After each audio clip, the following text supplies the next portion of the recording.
প্রতিধ্বনি শোনা যাক, কোকিলের কণ্ঠ শুনবো।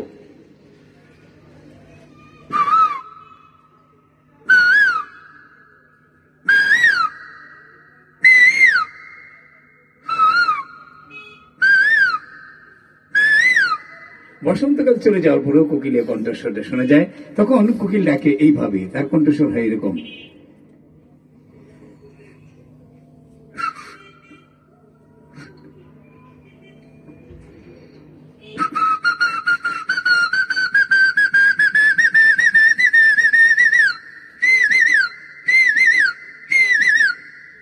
সবল কুকুর এবং দুর্বল কুকুর দেখা হয়েছে। সবল কুকুর নিজেকে বাঁচার জন্য এমন করছে, তাই তার চোখগুলি এরকম করে বড় বড় করে তাকিয়ে বলছে।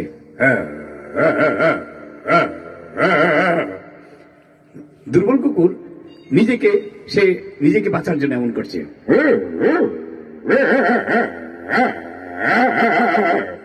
তাই অনেক সময় কুকুরের বাচ্চাগুলি ধরতে চায় এবং দেখেই একটা সাউন্ড করে। কুকুরের বাচ্চাগুলির সাউন্ড হয় এরকম। কুকুরের বাচ্চাগুলির সাউন্ড হচ্ছে এরকম।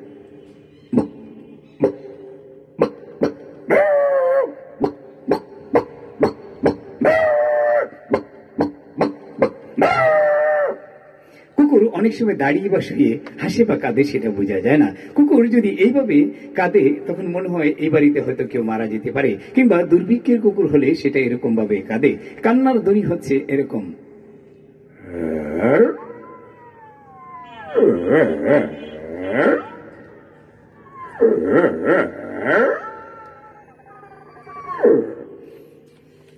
অনেক ধন্যবাদ। আর এর ফাঁকে আপনাদেরকে শোনাতে যাচ্ছি, ছোট বাচ্চা পৃথিবীতে ভূমিষ্ঠ হলে একটু করুণ সুরে কাঁদে।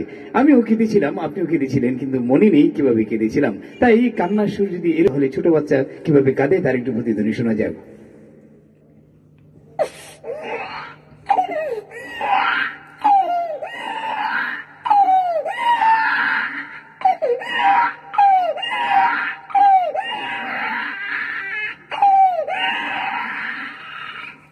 তাই এই কান্না থেকেও আমরা অনেকটা অনুধাবন করতে পারি। আমরা আমাদের এই স্টুডিওতে এসে আমি নিজেকে খুব কৃতার্থ মনে করছি।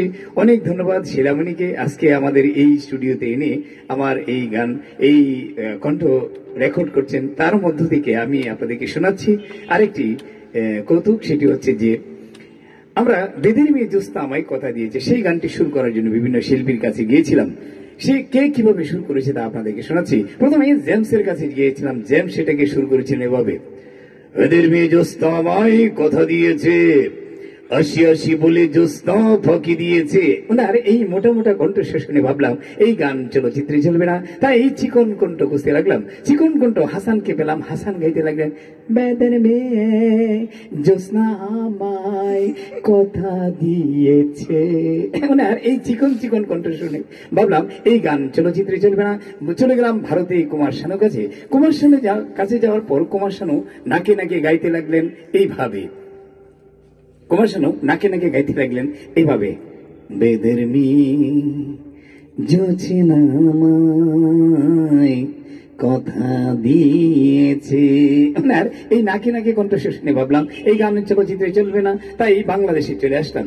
বাংলাদেশে চলে এসে আমার বাড়ি হচ্ছে নেত্রকোনা, তাই আমার বাড়ি থেকে বাড়ি সিদ্দিকির বাড়ি ছিল 3 কিলোমিটার দূর। ভাবলাম বাড়ি সিদ্দিকির কাছে যাই। বাড়ি সিদ্দিকি সেটাকে শুরু করতে লাগলেন এইভাবে,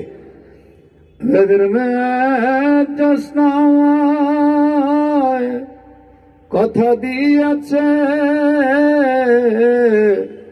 আসি আসি বলে জোস্না ফাঁকি দিয়েছে। ভাবলাম এই গান চলচ্চিত্রে চলবে না, তাই আমার উস্তাদি নকুল কুমার বিশ্বাসের কাছে গেলাম।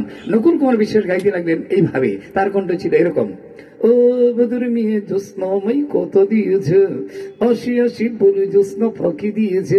তুমি জোস্না এটা দিয়েছে কথা তোমারে না দেখলে আমার প্রাণে লাগে ভেতরে, প্রাণে লাগে ভেতর, প্রাণে লাগে ভেতরে, প্রাণে লাগে ভেতর। ওনার এই গান শুনেও আমি রেকর্ড করিনি, তাই এই গানটি চলচ্চিত্রে চলবে না। তাই আমার বাড়ির পাশে একজন চাচা ছিলেন, চাচার 32টা দাঁত নাই। তার চাচার কাছে গেলাম, চাচা সেটাকে সুর করলেন এইভাবে। চাচার কণ্ঠ ছিল, बदल में बुद्धमा मैं কথা দিয়ে দে আধি আধি বলে ধোকা বাবে দিয়ে দে তুমি দুধমারে তা দিয়েছিলে কথা তোমালে না দেখলে আমার কানে লাগে ব্যথা বদ তুমি এই কানেতে আছে কতক্ষণ তোমারে না দেখবে আমার গদে দয় না মন